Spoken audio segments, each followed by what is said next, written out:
a librarian in Massachusetts, is using the power of books to help victims of domestic abuse. Molly Riportella started hiding phones inside books in 2022. She calls it the Biblio Underground. Now she joins us live to tell us how the system works.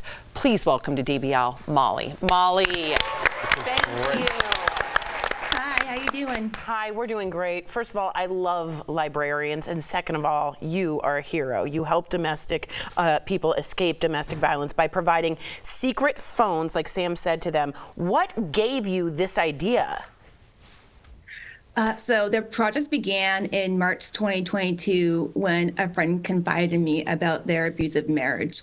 And being a survivor of domestic violence myself, my first thought wasn't, oh, that's so terrible. My thought was, you need a phone that they don't know about. Yes. So I happened to have an extra phone line at home. We just switched plans. So I got the phone, and being a librarian, I programmed it full of resources like Ask MOBA and the National Domestic Violence Hotline number, just a few things. And then I passed it to them, and it was fine. And I checked in on them a week later, and they were like, thank you so much for the phone, but I've been leaving it at work because I have nowhere to bring it. I can't bring it home. They go through my bags when I walk through the door.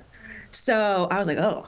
And so I looked around. We were in the middle of doing our project, our collection development project, and I saw our discarded library book, and I was like, you guys make a book safe. How hard can that be?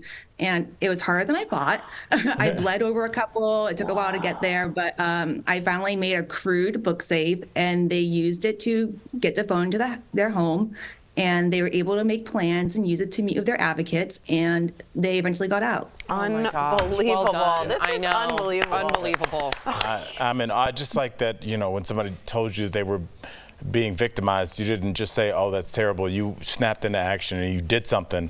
This is going to be huge. When somebody grabs one of these phones, what can they expect? What information can they find on these phones?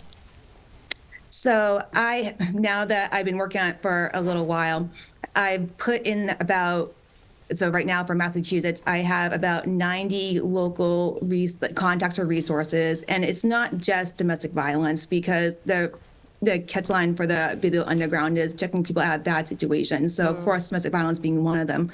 But there are all kinds of issues going on. People are unhoused. People need to find food. So every phone has the same 9 contacts. So it includes like the hunger food line, the National Child Abuse Hotline, the Parent Stress Hotline, things like that.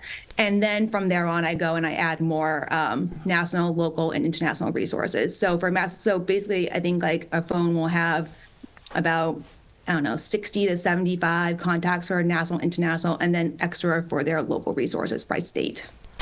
Wow, is the goal. Well, we're rallying behind your goal. How do you find the people who need these phones, though?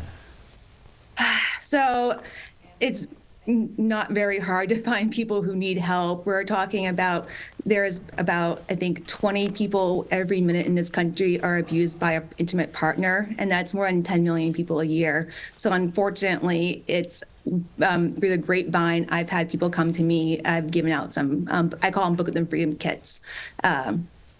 So, yeah. Good for you. Bravo. It's sad that you have to do this, but we're so grateful that you are. The people you have been able to help so far, do they ever come back and share their story with you? So my initial friend, yes, I keep in touch with, but everyone else I know because it's anonymous. One of the beauties about public libraries is that we value privacy greatly, and that extends to this program. Wow. So I have not kept up with them, but I'm hopeful that people are using the resources that are in there. Speaking of hope, what is your hope for the future with this program, and how can we best help these victims? Well, I think there's a couple of things. I think ways that we can all help each other is to just talk and remove the stigma. I know when I was being victimized, I felt very unsure of myself. I didn't know where to go for help. And that's why having something like the phone is so helpful, because the legwork is there.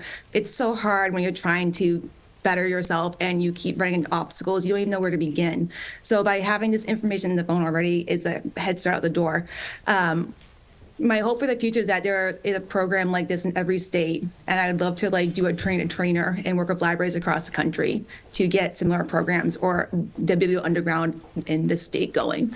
So that's the hope. We should connect to the Secretary of Education. We have a connection Yes. there, just to have that connection. I think that's a wonderful idea. Amazing. Yeah, Molly, we appreciate you so much.